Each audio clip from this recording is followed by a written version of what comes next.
Hey, everybody. Welcome to Love and Reload, the voice of the relocation industry. I am your host, Ben Cross. I'm so blessed and honored to be here with my friend, Kaylee Carpenter from LTC Language Solutions. Kaylee, how are you doing today? Hi, Ben. I'm doing good. How are you? I'm great. It's so good to see you again. I feel like I just saw you 2 weeks ago in I Arizona. know, and it was so hot. So hot, like crazy hot, like different hot. Yeah, how was the temperature difference in Dallas in comparison? Well, it's funny because it's 104 right now, so it's not much different. I'm told in Arizona they have a saying, it's all the same over 107, which I didn't know was a saying until I went there. It's oven door open hot is what they say too, which I'm learning these new things. I was actually in Arizona yesterday. I just flew back again. I couldn't get enough of it. So It's wonderful.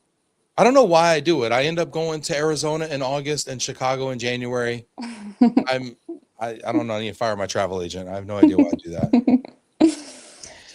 Yeah, get in the comments, y'all. Let us know who you are, where you are, and how hot it is. If it's nice outside right now, I hate you. Put it in the comments. Feel free to brag. Yeah, get in there. Kaylee, where in the world are you right now? I am back in Indianapolis, Indiana, and that is where I am from. I'm a Midwest girl through and through. So I just got back from Seattle yesterday, last night.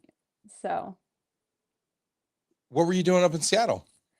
I went to the Cascade Conference, of course. The Portland relocation and the Puget Sound relocation group put on an awesome event last this week, and it was wonderful. What was the Cascade Conference like? I'm picturing a lot of dish soap. What was it actually like? No, it was beautiful. There was a vineyard, picturesque views. It was Wow. wonderful. We did an Oregon Trail simulation, which is my favorite. What the hell Um, does that mean? I'm sorry. Did everyone get dysentery or what happened? well, me and I don't know if William Taylor, someone can tag him in the comments. We perished Tag on William. our we perished on our efforts. You perished on your efforts to get, at least you died Yes, together. we did die You know, together on the Oregon Trail. But no, it was really great. We got to do real life examples of what a HR professional in the mobility seat and managing their program, the home sale, what to do when an employee comes to you with crazy requests, and kind of the best practices in deny, navigating it. deny. Yeah. Yeah, well, we Should got a just call few these of how them to wrong. deny exceptions. Yeah, this sounds like a really fun. I really applaud these regionals for because they realize we go to a lot of these things. And so they're always finding new ways to be creative and keep it exciting. So yeah, I'm really impressed. Who came up with that Oregon Trail simulation? I think Anthony Hughes. Oh, should have known. Should have It known. was amazing. But no, the conference was really great. I travel to about, I would say 20, 25 regionals a year. And it's a lot. It's a lot of work to get around, bounce around different places, lots of scheduling mishaps in the mix. But I think that it's really great to see the community and my network expand and just meeting people across the world. Yeah, you do. You really do get after it. Get in the comments, y'all. Let us know who you are, where you are, and yeah, check in with us. Did you go to the Cascade? Let us know. I got to ask you, Kaylee, and I'm going to ask everybody out there. It's not a fair question, but I'm going to ask it. What is your favorite regional relocation council group? Hmm. I think my favorite, it's new, up and coming, the Indiana Relocation Group. How did I know? As soon as I was asking this question, I saw you smile. I'm like, damn, she has a good answer for this one. I've The never been to the Indiana, Indiana. What's the Indiana what? about? We need to get you out there, Ben. We're going to have the next podcast live from the Indiana Relocation Group. So it's a new up and coming chapter. I've dedicated the past like 2.5 years to really getting this up and coming. We have a lot of big businesses here in Indianapolis, as we all know. And so the mobility community here is like, we're growing. So we doubled the event size that we had at our last event. So we're now going into our third event. So it's really exciting. So that has to be my favorite regional. So it's called Indiana Relocation Group. Indiana Relocation Council, new, up and coming. IRC. IRC. We're IRCing. Okay, because we were Yes. IRCing before out in Greater Washington. Okay, hit that like button. Get in the comments here. I can't see your comments for some reason. Here, keep them coming. I think maybe something will it'll jog it here shortly.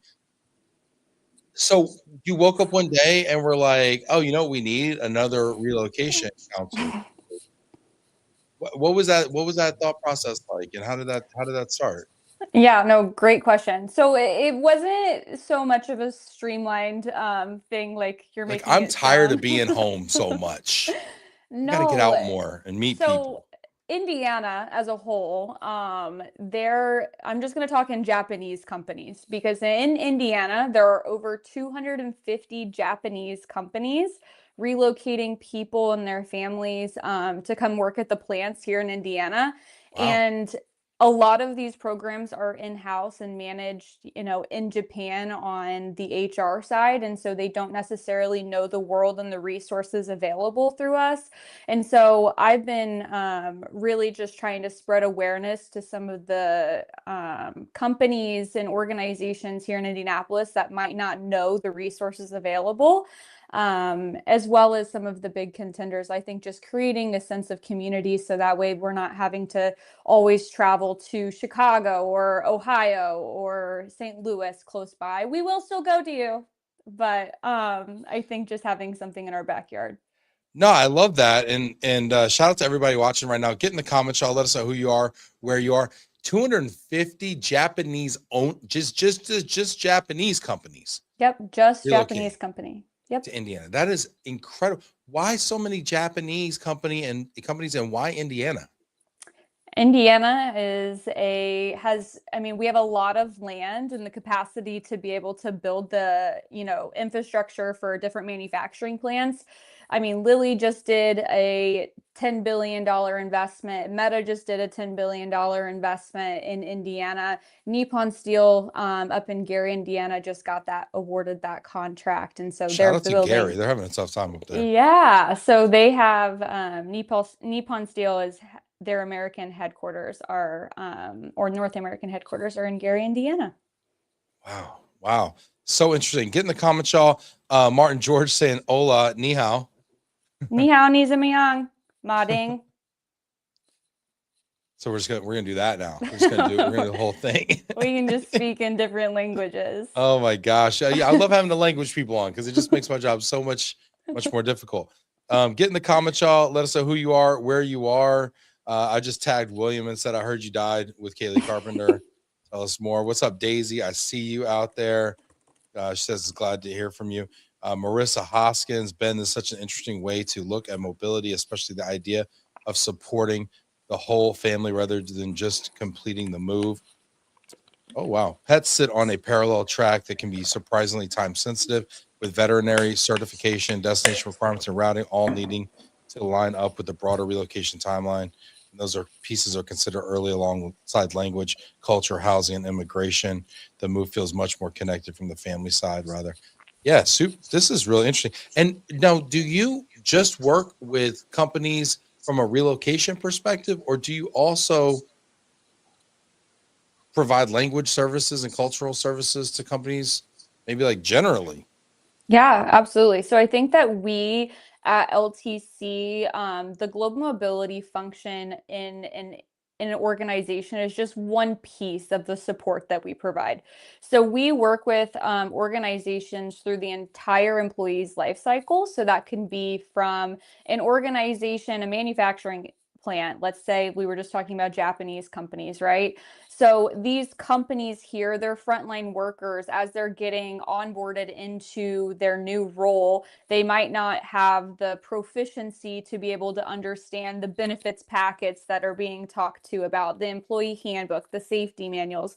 So we not only provide the language and cultural support, we also provide the interpretation and translation needs as well for employees. Oh, wow. Oh, very cool. And Daisy's got a question. Get in the comments here if you got questions here. What's up, Christina? I see you. Excited to tune in for this one.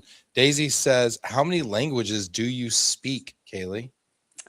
I speak one language proficiently. So I always speak in proficiency, but English obviously is my first language. You're doing I great, by the way. thank you. Yeah. I studied French for 10 years. I do je parle en français un peu.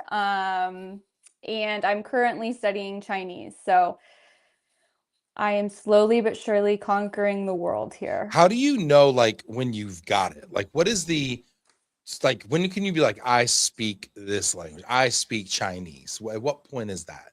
Yeah, and I think that is fantastic. So it's beyond just like completing the lessons, right? So I'm going to answer this question in two parts. So we have the linguistic side and then the sociolinguistic side. So linguistically, to say that, the language learning is effective, can you communicate? Can you understand? And can you accomplish what you're trying to accomplish within the language, right?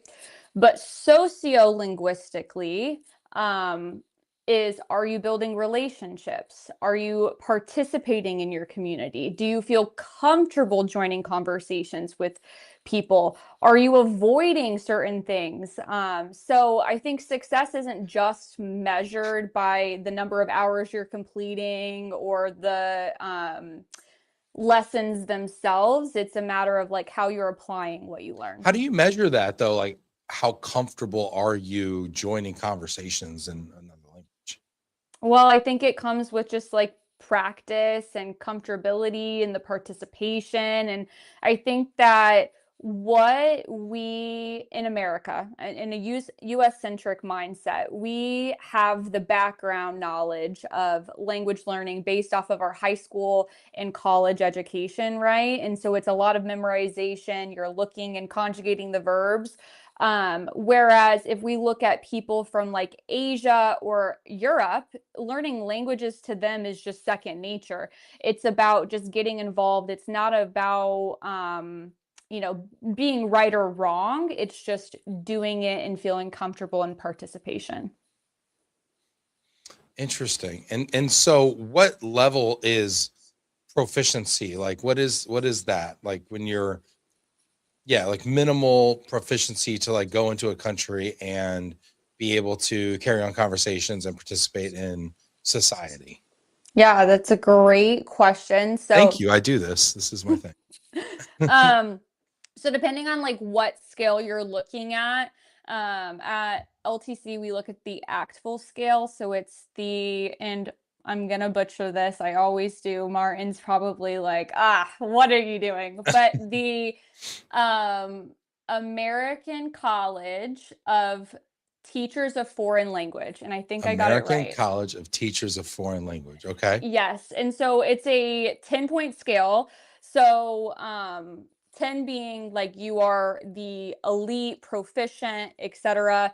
So most of the time when we're talking just like being comfortable, you want to be at a level 2. And then I think that as you start getting a normal like an English speaker, if you or I took the test, we would probably grade on like a 7, 8. 9 or 10 is like PhD level, like you're doing I don't know. amazing. I want to take this because I feel like I've got some chops. I studied English in college. I was, I've been about 43 years of this, 42 of which I was speaking. I feel like I could get at least, I feel like a 9. I feel like I get at We least a can 9. we can make it happen. How many words are in your vocabulary? I mean, it's got to be, 20,000. If that's Oh, that real. you're using every Oh, day? every day. I mean, Daisy will Oh, tell you I do 20,000 in my sleep. Like yeah, no, I have no idea. I do use a lot of words on my daily. Is that how they measure it? Like how many words you use in your day-to-day vocabulary? um, I'm not exactly sure on like Okay. those measurements, but I will say that like the average person, like we're communicating with, 7,000 to 8,000 different words within our vocabulary. Um, I think that some like PhDs, so like Martin, I don't know, do you have a PhD or do you have a master's? Me personally, I have a bachelor's degree from the State Bachelor's. University of New York. Then why are you laughing at my I'm not, bachelor's no, degree? that's Since when great. do I we laugh love at people that. for I'm having a not. bachelor's degree? Okay. Jeez, I know this is a safe space, but I feel a little targeted right now. No, I I just said think I have it's a great. bachelor's and she literally laughed at me in my face. I'm a giggly person, Ben. It's Okay. okay. Got it. Noted. Ben uses a lot of words, Daisy says. That's Ben good. uses big words. Big Thank you, words. Daisy. No, it's Thank you. And I love the fantastic. punctuation, Daisy. I think Wow. when Martin and I were talking, he mentioned that people with PhDs or educators, college professors, they're using 15 to 20,000 unique words within their vocabulary level. So I think it does just kind of depend on like, you know, your lexicon and Yeah. what I mean, I feel like I've grown my vocabulary so much since working at a language Yeah. company. I bet you most PhDs don't say lump sum and gross up, but that's in my lexicon, you know? So No, exactly. it does make a lot of sense though. If you're like a biology professor, you're going to be using a lot of things that I wouldn't. All right. Fair enough. Fair enough. Thank you, Daisy. I appreciate Dr. Ben. Thank you, Dr. Daisy. I Ben. appreciate you coming to my rescue there, Daisy. Just getting laughed at on the pod, not the first time. It's Mel okay. says, howdy, Kaylee. So excited to see your pretty face. Thanks. Thanks, Mel, for making me read that. You are the language solutions guru, woman. Hope to see you in person soon. How many years now have you been in this field? That is my favorite question. I am finishing out year 4 of mobility, and I think that I'm still considered a rookie. That's a bachelor's degree. At what point do I graduate from rookie status? That is my question for the podcast. Do Please you? put it in Yes. the How comments. many years? How many years does Kaylee have to be in here to no longer be a rookie? It's got to be like 12. Like at some point, Okay, there's so many people that brag about their tenure in this space. It's like to be a New Yorker, you have to like go through like 7 different pillars and then 10 years in New York. It's like I have to 7 go. pillars. Jeez. I don't know. It's like crying in public. Is this a thing? Yes, Where is this? Where is this? Is this a test I have to take? How many? I cry a lot in public. That's funny. That's a New York trait because Daisy's always looking over and I'm on some guy's shoulder in a bar crying somewhere.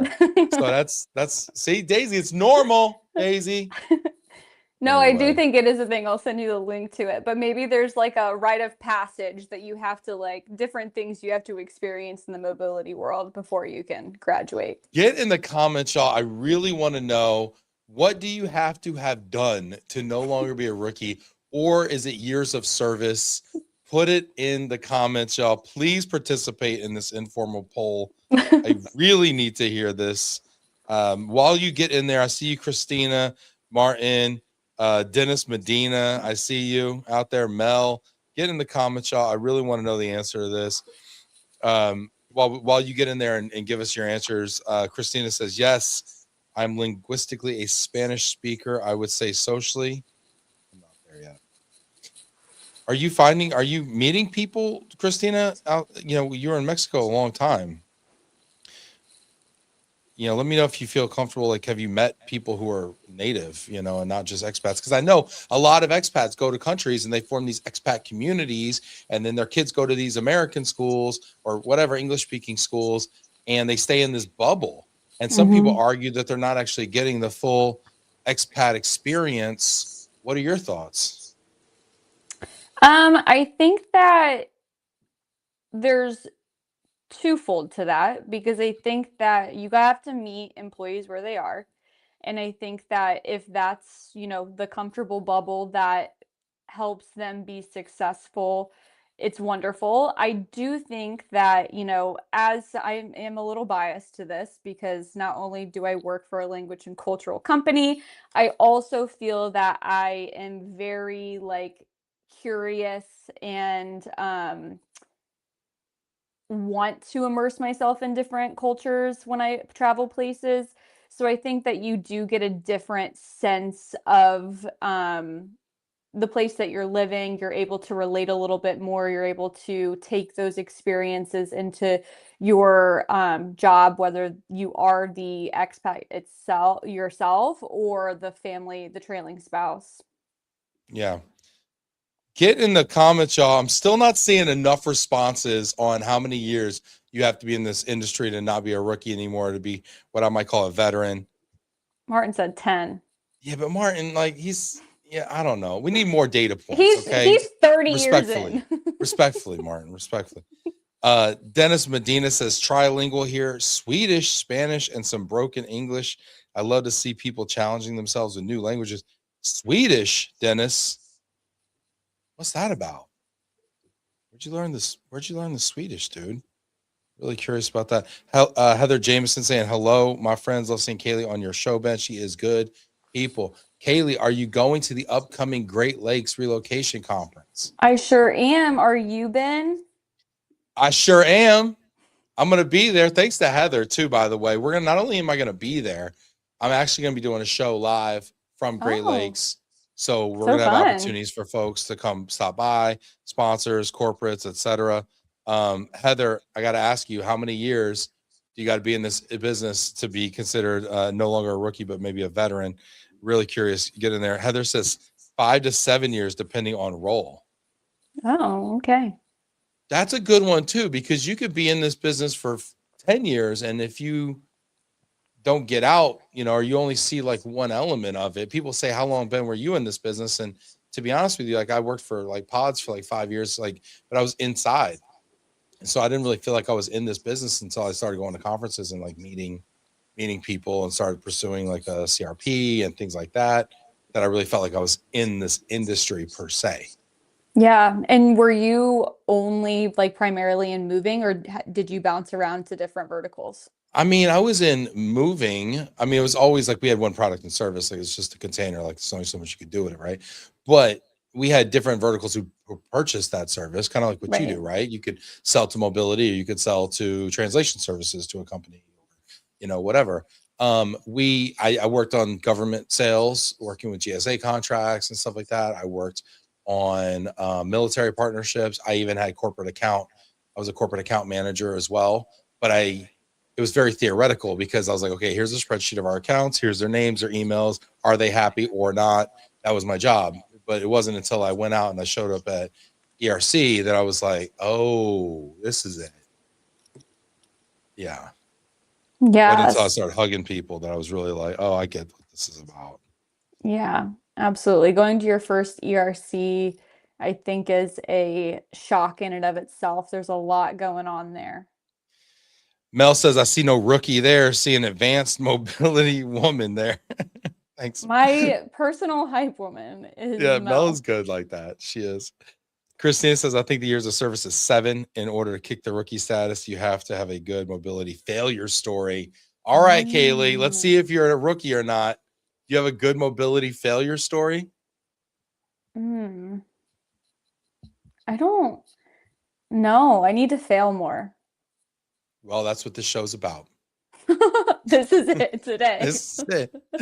Remember that time I fell on my face on live? No.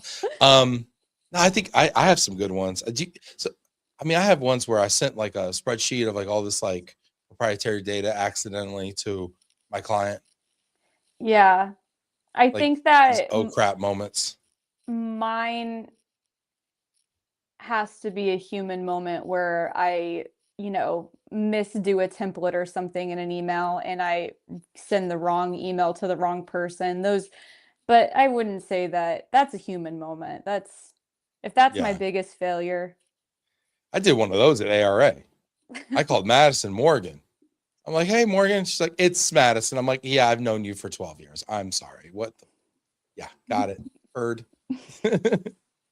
Yeah, anyway. She's like, yeah, like Morgan Stanley. I'm like, no, that's not where I was going. Martin says 7 seems like a good number too. Looks like a lot are saying that number.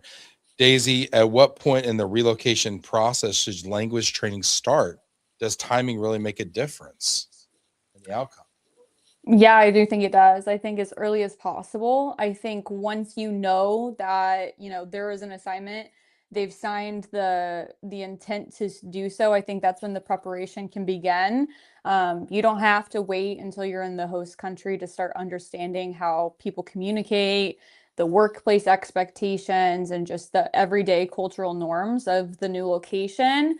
I think having a foundation at arrival will make the first couple weeks feel a little more manageable. There's a lot of changes happening already when you are moving like this. So I think it gives the expat and the family the tools that they can immediately start applying, rather than having to just like play catch up.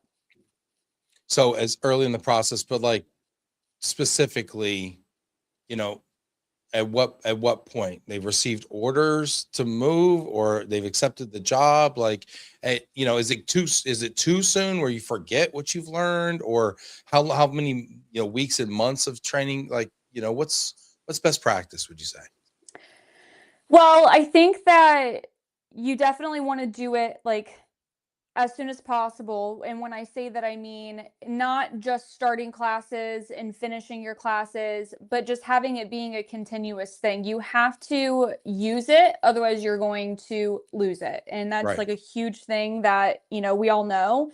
Yeah, we've Um, all experienced that with high school Spanish or something. exactly. So I think that obviously learning a language is not just like a skill that is easily attained like right off the bat, right? It takes time, it takes practice, it takes a lot of like self-motivation too to be able to do that.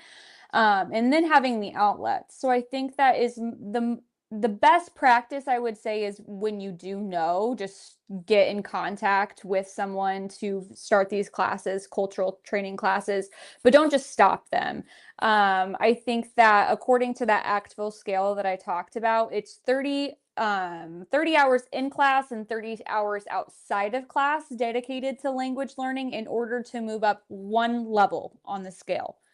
So that's Wow. 60 hours total just to move up one. And we have to get this number 2 on the scale in order to feel socially like we can meet Yes. people and have relationships. And I would say from like a workplace, it's probably like 3 to 5 Oh, that wow. you really want to be in. Depending on the industry that you're in, there might be some, specific context, but I do think that most of the time, people do know the language in the office At space. what level do we learn circle back and put a pin in it and stuff like? Because that's the thing, right? You're going into a workplace now. You're sitting in the conference room and you're having a conversation, and then you start throwing in technical jargon or this ridiculous like words and sayings that we use in corporate America. Like, Mm-hmm. at what point? Yeah, yeah. It's kind of a little cultural if you think about it. Because if you're on a call with someone in Japan, if you're on with your Japanese counterparts and you say, let's put a pin in this, or like, oh, we just hit a home run, like, are they going to contextually understand?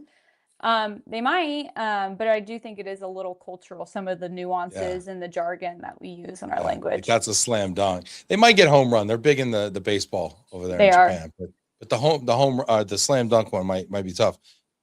Christina, mine was approving dry cleaning with no clear limit. The bill was quite substantial. That's her failure moment. She's like, "Yeah, we'll do your dry cleaning," and it's like $500 later. Yeah. Oh, the movers love to get hit up for the dry cleaning. You know why? You know why? You probably don't.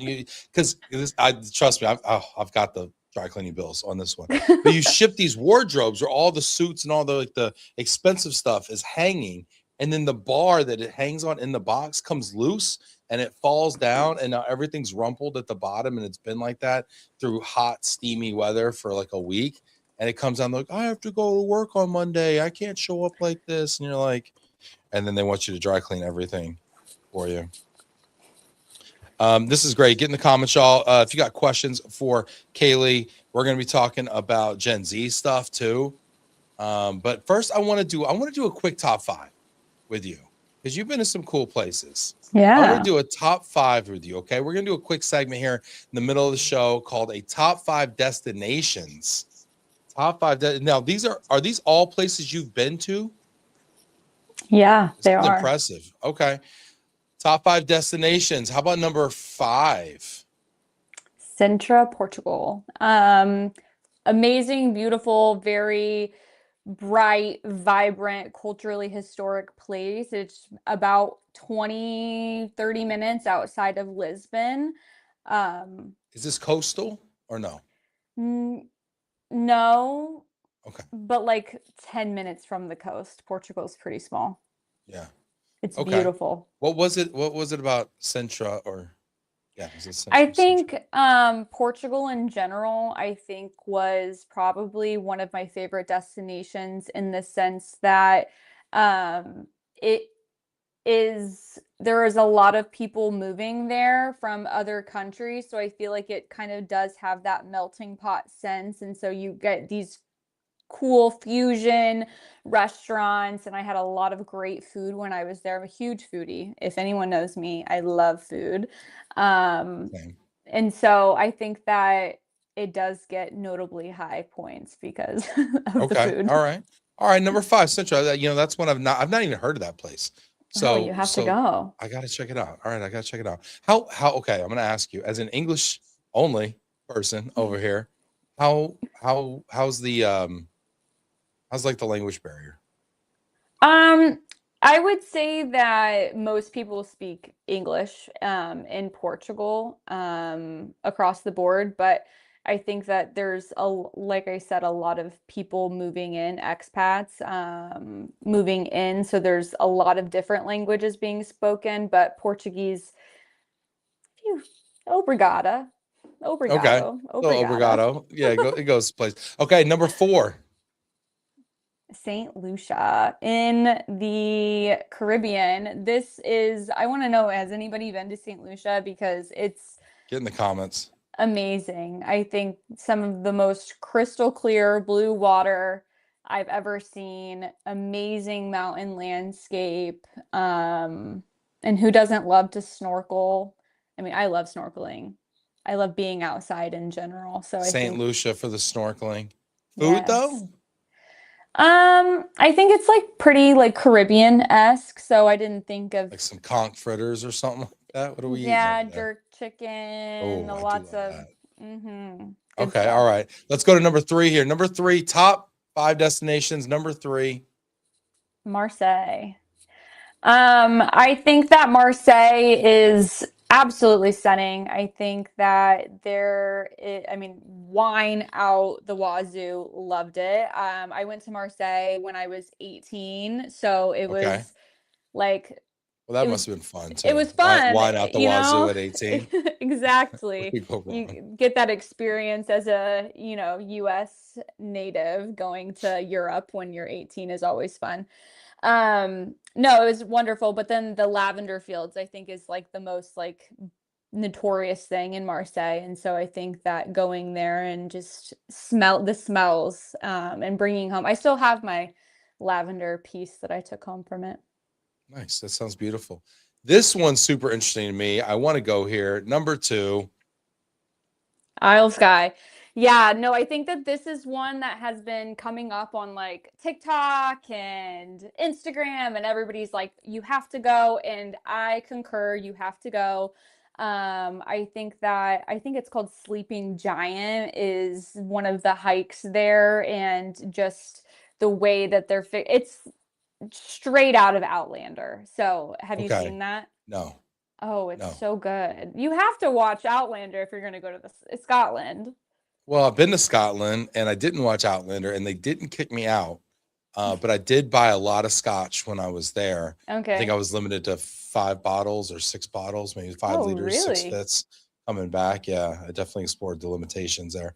But Isle of Skye, I like because it's off the coast, it's an It is. island and it's very like rocky. And that's where Hmm. peated scotch comes from because they don't have trees or as many trees there. So they burn peat moss and they got peat bogs. So they get this like it's like green coal. It's like it's not all the way coal, but it's like young coal, like kind of it's decomposed Hmm. organic matter, and they burn that to roast the malt, the barley, and in doing so, it gives it like this really great flavor that kind of it's almost like if a lawnmower caught fire, that's what it tastes like.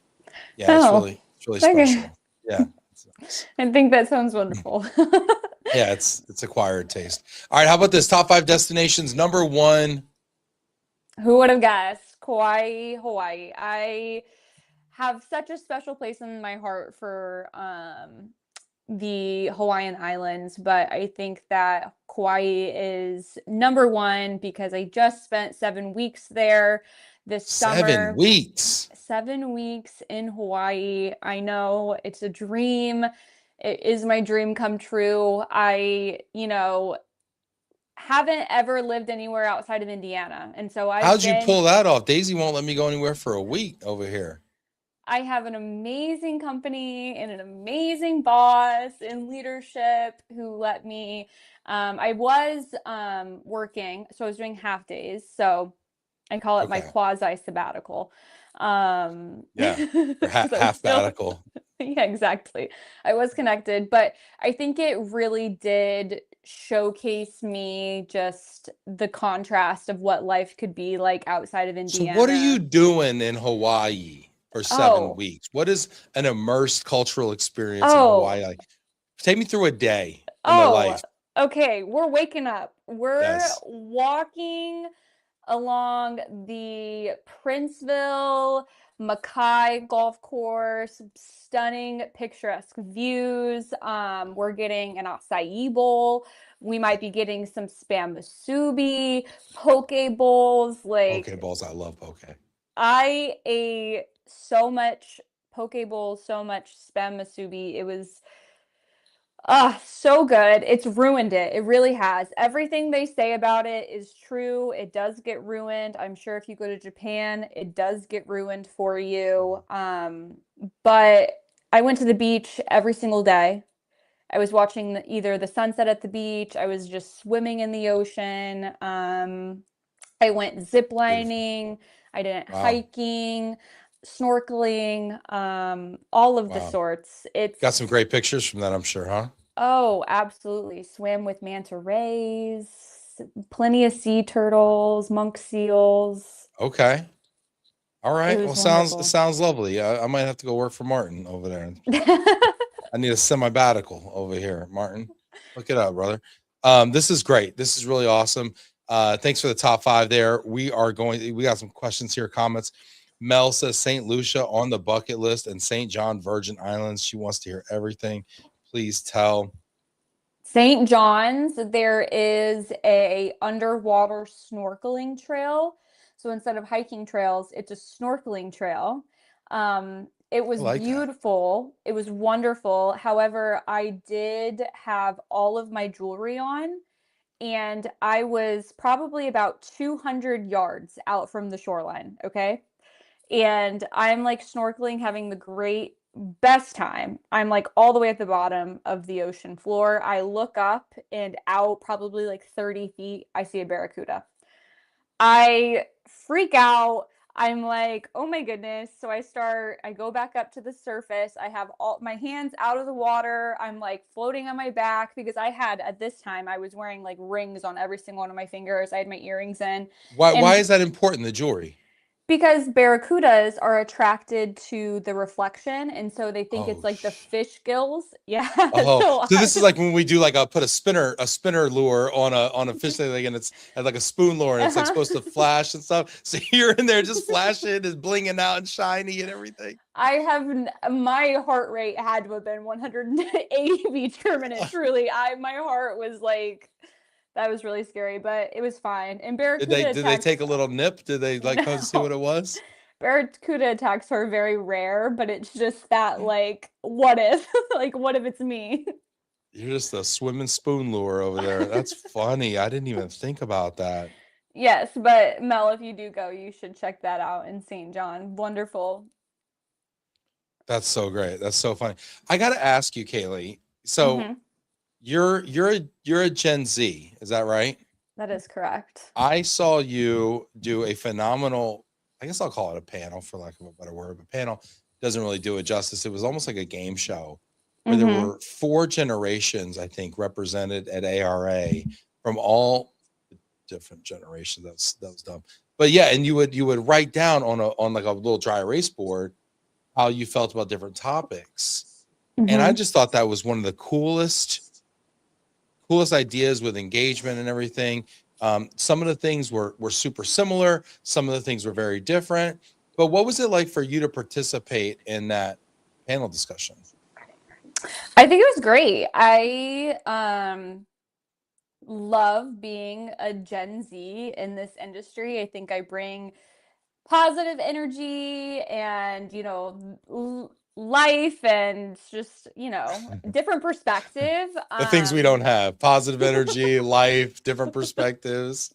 Love it. No, but No, do you feel like you're like the unofficial Gen Z spokesperson though sometimes? I do. I think that it's okay. I'm okay with that. I You don't get think tired of that? no. I mean, I Like love it. I think having to that defend a whole generation of from all of our, lack of open-mindedness out here. And yeah, I think that you're a millennial. So I think that that we used to be the millennials, bad guys that everyone talked about. well, I think Kind of that nice now. Gen Z is very similar to millennial in that way, that it's just like, I don't really care like what the stereotypes are. Like I'm here to just like break down the barriers, break down the Hmm. boundaries of like why are we doing things? I want to know. I'm curious. And so I like to just put that best foot forward and just kind of overcome some of those obstacles that, every single generation faces when they enter the workforce. We've all been through this. Every Yeah. single generation has. Generations to come will still be, oh my gosh, this Gen Alpha. Yeah. Kids Um, these days, it will be said forever. right, exactly. And I think that I mean I love it. I love being able to showcase. I think that a lot of people were interested in the different perspectives that, I have and the values of me as a Gen Z in the workplace. I think and I hope stand true to all Gen Z. Well, it's hard, right? To make these generational generalizations are hard, right? Because Mhm. you're not like every Gen Z person, just like I'm not like every millennial person. I was told we're never going to own homes, right? I'm on my second, but it did take me a while to get there. What? Congrats. Hey, thanks, I appreciate it. Yeah, yeah. Um, where where do you think people have it wrong? Like, what are some of the misconceptions that you hear? I think I mean, we all say lazy. I think that's the first thing that comes to mind. Oh, they don't want to work. They want to, have TikTok and make TikToks and have a life making TikToks and making money on it, right? Yeah. Um, which I think They all that's want to be a true. YouTuber or a TikToker or a Which is influencer. great, but I think that it goes back to like the purpose and like what exactly do we want? And I'm saying we when I talk about Gen Z. Um, the purpose and the why behind it, because I think that it all comes down to how you are, the values that you live by. And so I really do pride myself with making sure that the values that I spew out of my mouth are also the values that I live every single day. And so I love helping people, I love spreading awareness. I want to make sure that I am creating inclusive environments, and I take pride in doing that. And so I think that that's what Gen Z likely will continue to do. They're taking pride in the work that they want, by the things that they're interested in. You know, I think that I disagree a little bit, and I'm gonna tell Oh, you why. Yeah, I mean, I agree with a lot of what you're saying, but I will disagree. What I've found is that is the job of every new okay. generation, Yes. Yeah. is to be the open-minded ones and the inclusive ones and the kind of the conscience Mm, of our world. I like Because it. the old people now were the hippies back in the 60s. Think about it, right? They were the ones that were, you know, with the long hair and the crazy, protesting. But so something happens along the way where You we become forget. rigid. Yeah, we become rigid, we become jaded, Hmm. we become I mean, we people will say that they're just being realistic. Or is it more wisdom? I think it's callous. I Mm. think it's callous from being from having to make compromises in our life, from things not being easy, from us feeling like we have to work really hard and how come we have it so hard and other people have it, and yet we're making easier paths for others, right? And Yeah. I think, and I don't think it's right. But I think it's a natural cycle of of just growing up, Yeah. where you become super what's the word I'm looking for? Kind of practical, pragmatic, if you will, and Hmm. you start to use more and more um prejudice, if you will, to start making decisions, because you've seen so much that you think you know it all, right? And but of course we lose so much in that too, and then we Right. skip over, gloss over, and we become overly reliant and rigid in our mindset. And we need younger people to always kind of remind us to be open-minded and to consider that maybe we don't know everything, or that the world's changing. And I think it's just like two sides of the same coin, right? Because sometimes young people are overly I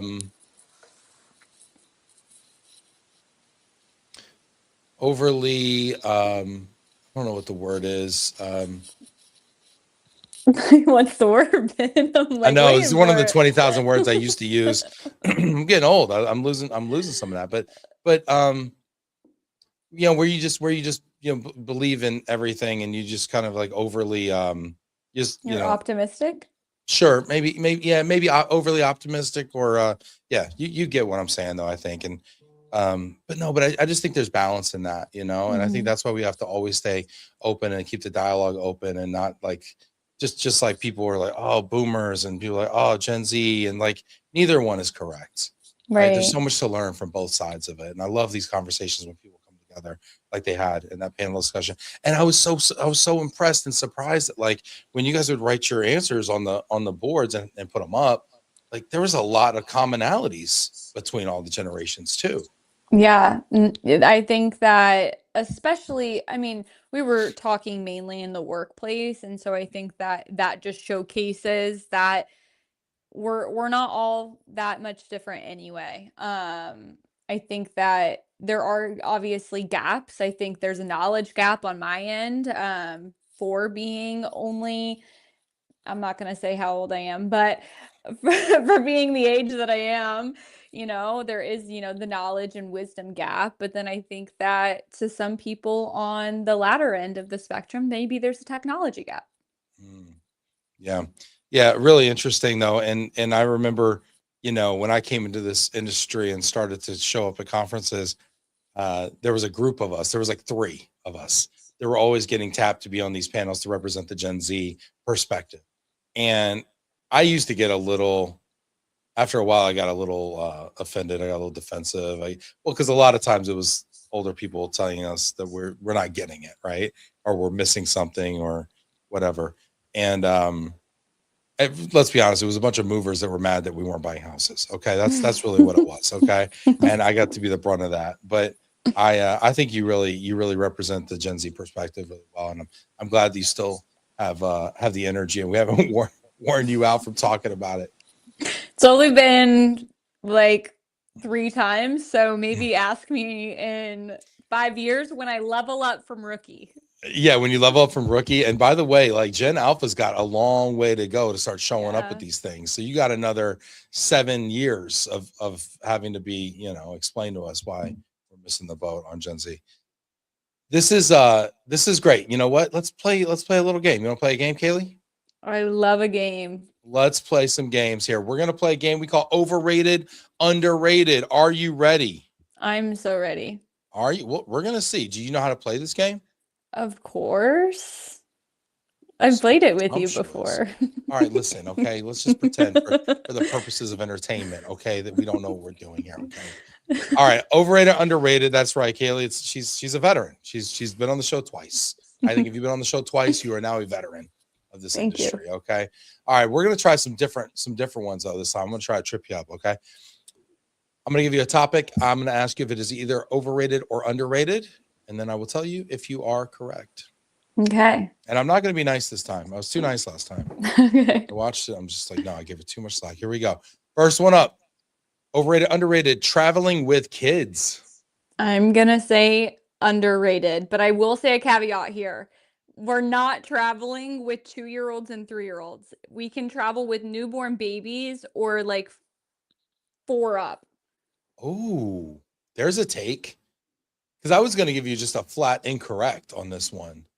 Um, There's but always a caveat. I like the caveat there. Do you say caveat in French? Did you say it? How did you? Okay. Caveat. I feel like you said it fancy. I feel like, okay. Oh. All right. I think traveling with kids is a no. Okay. Listen, do I Oh, do it? why? Yes, I do it. Okay. I sat next to a baby on a plane 2 days ago. All right. The mom was having less fun than me. Yeah. Okay. I was actually getting some snuggles. Like the baby was like using my arm as like a pillow, didn't throw up on me. I'm fine. It's great. But I don't like this. I think we need to travel without kids more. I think, my wife, she doesn't want to go anywhere without the kids. Oh, we have to bring I'm like, they're 11 and 8. They can figure it out. We'll put them at the shelter for a few days, come back. It'll be fine. They'll learn some things. No, but think about did you travel a lot when you were a kid with your family? Not with my family. I travel by myself because my Oh, parents were okay. divorced. So my dad lives in Oklahoma and my mom lived in New York. And so like I'm traveling a lot, but by myself. Yeah. And like, I don't know. I still preferred it. Yeah. My mom works for an airline, Uh-huh. and so I got flight benefits my entire life, up until I got dropped from her benefits. So, What age is that? you guys can do the math, do a quick No. Google search. Okay. I'm assuming like No, it's 18 or is it like no, 20? I think it's 26. Okay. Yeah. Okay. So I Well, had flight so her benefits. travel benefits were then? Because I know it's medical is 26, but I didn't know. Oh, yeah, no, travel benefits were up until I dropped. So, yeah, no, such a big loss, truly. I did take that for granted. This is why you don't take things for granted in life. But so I got to we my best memories as a kid are not any of the physical gifts that I received. It was always the trips that I had. So I went on a birthday trip every single year. My birthday's right around Wow. spring break, so I would get to go on a trip. And so That's awesome. we would just go on the weekend and say, okay, what city do we want to go to? And we would hop on a plane and figure it out. Damn, that does sound fun. It was space available standby. So sometimes we would get split up. And so I have a lot of crazy travel stories where my mom and I would be at airports for 24 hours and I would be going to Philadelphia and she'd be going to Detroit. And so I started solo traveling when I was 8 years old, probably. Same. Yeah. I think I was 7. I think unaccompanied minor started at 7. And that's when Yeah. they put me on a plane by myself, which is crazy now because my kid's 8 and he can't go to the bathroom by himself. So it's like kind of wild. Yeah, I don't think that my daughter's 9. She just turned 9 last week. I don't think that I would want her traveling around. But it was It's the best interesting. time of your life. You're It like, was. so You felt like it was straight out of a movie, like you were yeah, like the Home main Alone. character. Yeah, exactly. Get in the comments, y'all. Ryan Marsh checking in, love traveling with the kiddo and wifey, but not on business. Too much distraction for me personally. Yeah, you ever bring your daughter on like one of these business trips? I did one time That was it. That was it. and never again because Why? Mom, can we go do this? Can we go like to It's the not water about you. park? Can we go to the pool? Can we go to the hotel pool? They have a hot tub. Yeah, we're not. Yeah. Yeah. So Every no. time I want to take my wife and kids on these trips all the time because we get to go to these really cool places. And every time I do it, like I forget like it's a bad idea, like every 3 years, and then I'll do it. And I'm like, this is a bad idea. Yeah. So, anyway. All right, cool. Traveling with kids, definitely no. Moving. I'm just kidding. Moving on here. Overrated, underrated, hot yoga. Severely underrated. I do hot yoga, hot Pilates every single day. Wow. hmm Why does it have to be hot? I think it's like a detox. Like I completely just like Are you that detox. toxed I guess. that you need it daily? Like, go to the I don't bathroom know. or something. What do you got to be doing hot yoga for? I don't know. Something about just being in a room that's 95 degrees while you're working out is just so liberating. We call I that just morning walks here in Texas. That's what we call that. I Yeah. disassociate, I set my intention. Sometimes it's rage, sometimes it's peace and clarity. Rage, Been hot rage yoga, underrated. I mean, listen, I'm already out on yoga. Mary Corrales is trying to get me there. Hot yoga is just like, I'm We trying should to, do it at the next, you know what? At the next Arizona relocation, in November, it'll still be hot. Go we're outside. gonna do hot yoga outside. I'm on education. I'll put it in the agenda. God, I hate this show. All right. Next, the Yankees, overrated, underrated. Come on, you guys. It is completely and utterly overrated. I know. The Come most for me. successful baseball team in history. 27 championships. Maybe Yeah. more. But you know who feeds them these things sometimes? Who? In recent years, and I will live and stand on this hill forever. Okay. I will die there. Die on the hill. You'll That live the there, die there. Boston Red Sox create the All-Stars, they create the MVPs. Should I list them out? We have Yeah. Okay, first of all, the Red Sox franchise went downhill when they signed over Mookie Betts to the Dodgers. And who has won the World Series the last 2 years? Dodgers? The Dodgers. Sure. I mean, I remember when Johnny Damon went from the Red Sox to the Yankees. That was maybe, Okay. yeah, it was Andrew a while back. Benintendi. We have Verdugo. We have who else? You sound like Italian vegetables. I don't even know. I don't even know. These are like the up and coming players on the Red Sox that like get us kind of out of the slum. And then the second that they are kind of up and coming rising stars, the big boys, and the big boys are the Dodgers and the Yankees just buy out their contracts. So the Red Sox build the players for these big franchises because they don't have the payroll that these big franchises do, and I will forever live and die on this hill. Okay. Well, now I know where to send the gift. All right. To the hill. Yeah, I listen. I'm normally with you on this, but I spent 3 nights in Yankee Stadium and I was in the Bronx and it was so much damn fun. And I remembered why I used to rock the Yankee hats back in the day in high school and stuff growing up in New York. And I don't know. You know what? There's something about those pinstripes too. I'm a stripes guy. I mean, we are matching today, but I know. What is that? A pink Yankee shirt you're wearing? What is that? What is that like a When I went to Yankee Stadium, I wore all black because it was my funeral. And did they lose? I don't know if I stayed the whole game. I have a thing where I'm trying to go to all of the Major League Baseball stadiums. So I had to go to Yankee Stadium, but I did wear all black because I was more kind of looks like midnight, like Yankee blue, probably. All right, let's keep going. I don't know. You're not doing so well today. I'll be honest with you, Kaylee. Overrated, underrated 60-minute meetings or podcasts. Overrated. I think we should keep it to 45. 45, very specific. I'll do you one better. I'm a big fan of 5 and 10-minute meetings. I think we should do little bink, because there's so many people working from home. Yeah. And we miss the pop-ins, like the little like, hey, I'm at work, I'm popping in. I'm just gonna, hey, I got a quick questions. And I think we automatically default to these 30, 60s. Where's the little, I think we should do meetings in 5-minute increments. I think there's nothing wrong with putting a 20-minute on somebody's calendar or a 10-minute or even like a 12, because maybe I want a little 2-minute intro to a 10-minute meeting. I think we need to really play with the meeting lengths. Yeah. Do we think that my challenge to that question is, do we think people have the capacity to get their point across in 5 minutes?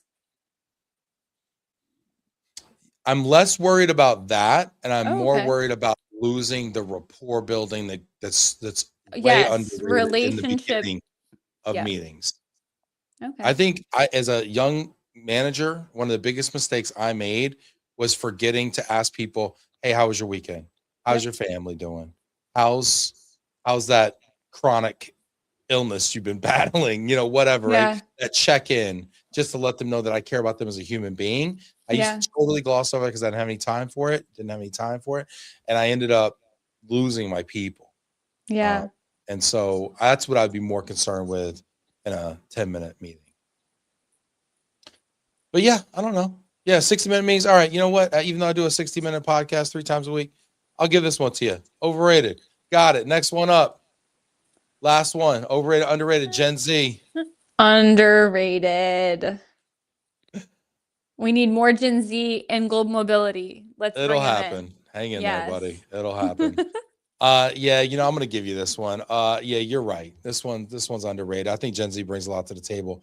But I will say, like, and such a broad generalization. I mean, there's Gen Zs that are still in college right now. So comparing somebody like that to you, to, you know, Jillian on my team who's been with us 4 years this month, they're not the same, you know? Yeah. And I think that there are some foundational skills that I would love to see people learn. We always joke with people when they join Glomo, okay, first you learn to make the coffee in a pot. Okay, then you learn how to work these blinds, okay, with the string, okay. Now these seem like silly skills, but I'll tell you what, not knowing how to do them is critical. So I just want to see like some more foundational skills, and I don't know where that comes from. But, that's my old man take. We should make 30-second AI videos. That could be a TikTok series. You should do that.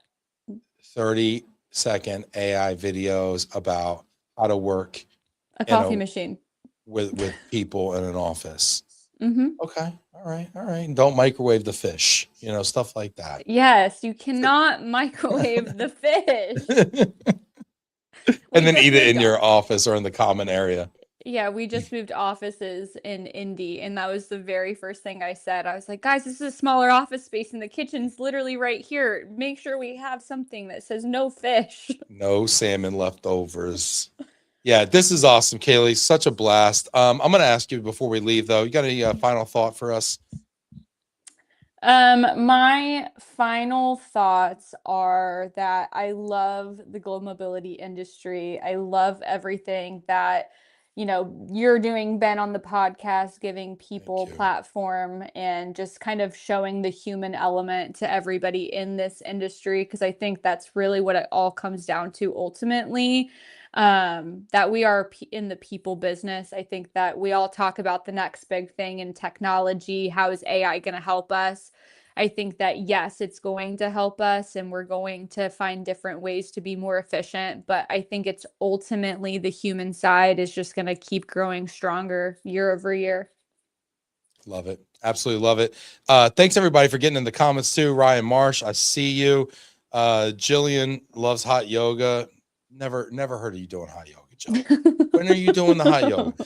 Ryan Marsh said, I can't deal with the sweaty mats. Thank you. Megan Vanderbeck, microwaving fish, immediate exit. What's up, Megan? Dennis Medina, 27 championship numbers don't lie. Oh my gosh, this is great. No. Sounds like y'all got to work some stuff out there. Hey, thanks everybody for being here. Hit that like button. Leave it in the comments. Let us know how we did. Give Kaylee some love, and we will see y'all next week, everybody. Thank you.